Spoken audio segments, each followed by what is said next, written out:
싶은 말씀.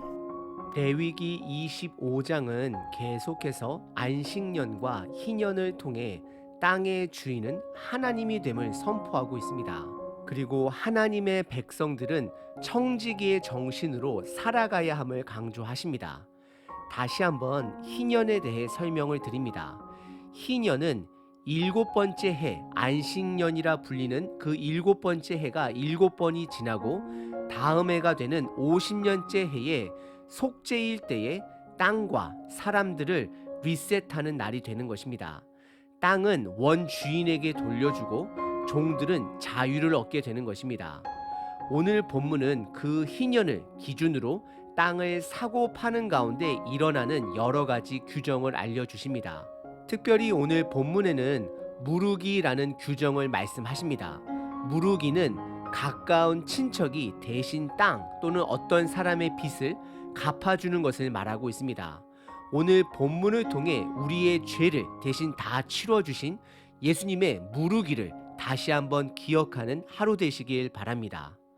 오늘 본문은 크게 세 부분으로 나눌 수 있습니다. 첫 번째, 희년을 기준으로 땅을 무르는 법을 말씀하십니다. 두 번째는 가옥을 무르는 법을 말씀하십니다.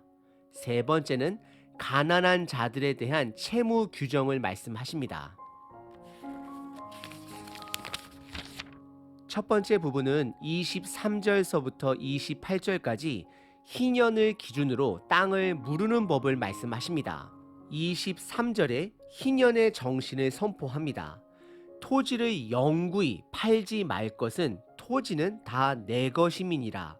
너희는 거류민이요 동거하는 자로서 나와 함께 있느니라 라고 말씀하십니다. 중요한 두 가지 사실을 말씀하고 있습니다. 토지는 하나님의 것입니다. 저와 여러분들은 거류민으로 나그네로 순례자로 살아야 함을 말씀하고 계십니다. 그리고 24절부터는 희년을 기준으로 땅을 무르는 법에 대해 설명하십니다. 24절에 하나님으로부터 받은 땅에는 무르기를 허락하신다라고 말씀하십니다. 누군가 토지를 팔았으면 그것을 되찾을 수 있는 방법 세 가지를 알려주십니다. 첫 번째는 내가 돈을 벌어서 다시 구입하면 되는 것입니다. 두 번째는 가까운 가족이나 친척이 대신 그 집값을 내어줍니다. 바로 땅을 무르기를 해주는 것입니다. 마지막 세 번째는 희년이 될 때까지 기다려야 합니다. 25절에 보시면 가까운 친척이나 가족이 대신 그 땅을 갚아줄 수 있다라고 말씀합니다. 그리고 26절에서는 본인이 스스로 돈을 벌어서 그 땅을 다시 살 수 있다라고 말하고 있습니다. 그리고 27절에서는 물을 자가 그 땅을 사던 본인이 다시 구입을 하던 그 땅을 다시 구입할 때는 희년을 기준으로 남은 기간을 비례하여 땅값을 줘야 함을 말씀하고 있습니다. 그리고 28절에서는 본인이 능력도 없고 주변에 자원하여 본인을 대신하여 땅값을 탕감해 줄 가족이 없을 경우에는 희년까지 그냥 기다려야 함을 말씀하십니다.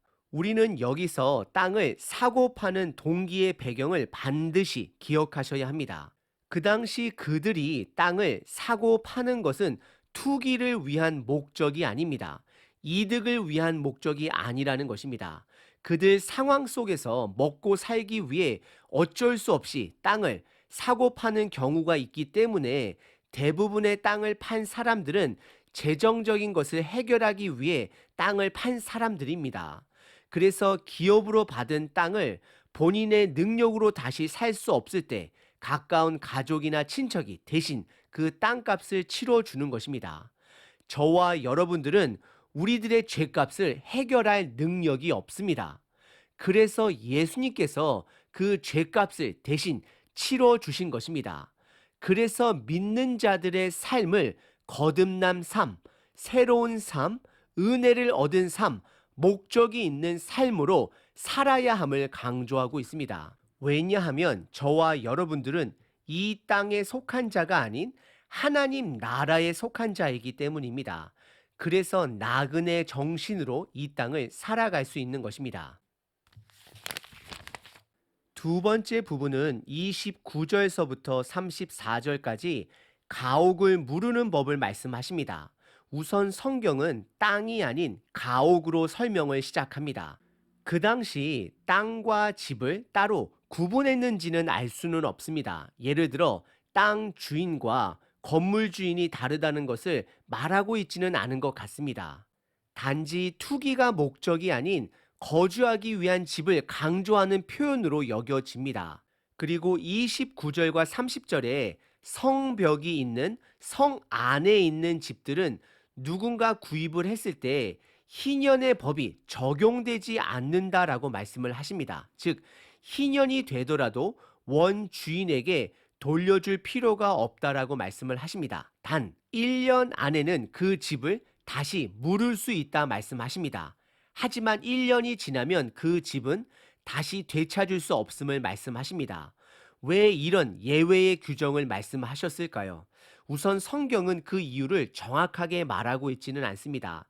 다만 성경이 성벽 내의 가옥을 특정 지역으로 지정하고 있는 것으로 봐서는 그 당시 성벽 내의 집들은 중심 도시 지역이었을 것입니다. 그리고 성벽을 확장하지 않는 이상 집을 짓는 데는 한정된 땅이었습니다. 그래서 땅이 제한되어 있기 때문에 우리가 알지 못하는 이유로 희년이라 할지라도 다시 그 집을 원주인에게 돌려주지 않습니다. 하지만 31절에 성벽이 없는 가옥들 또는 성벽 주변에 있는 집들은 희년법에 적용이 됨을 말씀하십니다. 즉, 희년이 되면 원주인에게 돌려주어야 함을 말씀하고 있습니다. 그리고 32절에서는 예외의 규정 하나를 말씀하십니다. 그것은 레위인들과 관련된 규정입니다. 레위인들은 12지파들처럼 넓은 땅을 분배받지는 못했지만 여호수아서 21장에 보시게 되면 12지파 땅 속에서 그들이 지낼 수 있는 공간을 48개 성읍으로 받게 됩니다. 그리고 또 다른 한 가지는 성읍 밖에 있는 주변 목초 지역을 받게 됩니다. 이것은 레위 지파가 각 지파에 흡수되어 말씀을 가르치도록 하는 목적이 있는 것입니다.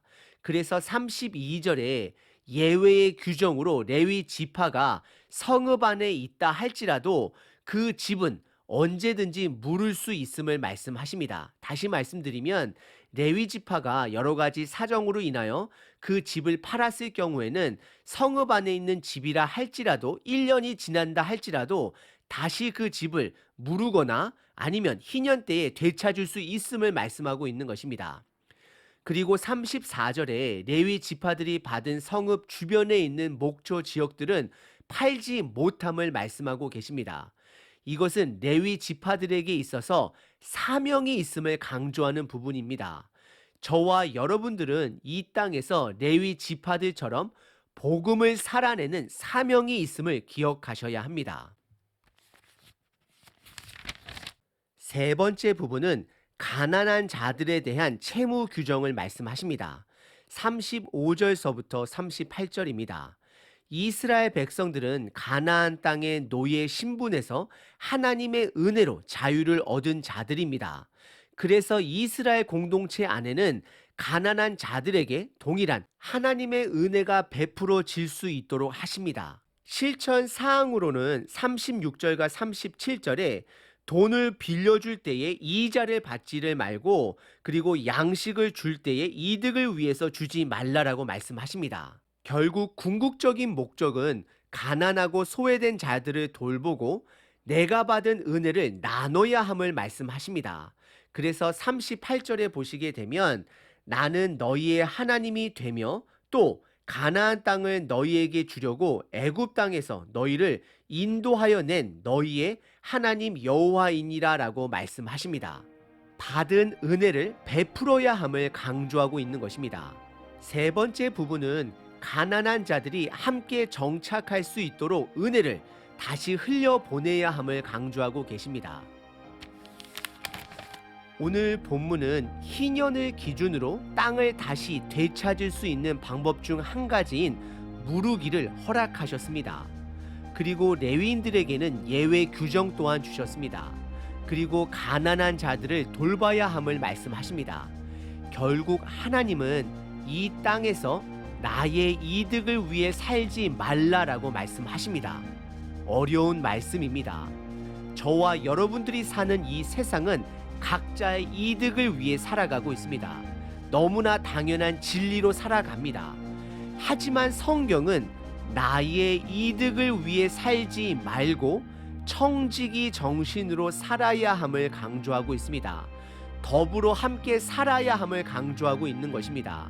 이 말은 누구나 쉽게 말할 수 있고 설교할 수 있습니다. 하지만 지금 이 시대에 필요한 것은 삶으로 살아내는 것이 필요한 것입니다.